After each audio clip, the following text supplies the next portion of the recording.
যে হিজড়া বিজিবি সীমান্তে কোনো বালু ফেলাইতে পারে না, সেই হিজড়া বিজিবি আসছে আমাদের এই আন্দোলনে বাধা দেওয়ার জন্য।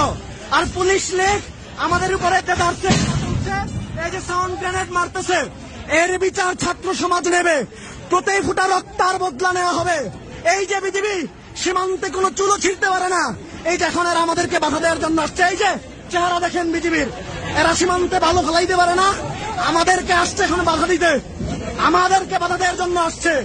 পুলিশ আমাকে গুলি করেছে, আমার সহযোদ্ধাদের উপরে গুলি চালিয়েছে, টিয়ার শেল মেরেছে, আমরা শত শত মানুষ আহত। পুলিশ চারপাশ থেকে সাউন্ড গ্রেনেড মারতেছে ছাত্রদের আন্দোলন বন্ধ করার জন্য।